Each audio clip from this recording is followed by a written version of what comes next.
小燕家麦子拉回来了，这是一年的最开心的时刻。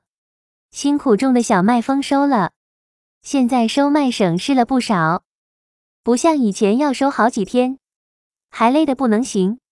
小燕家这是4亩地，收完直接就把账算了，毕竟都不容易，天这么热还一直干。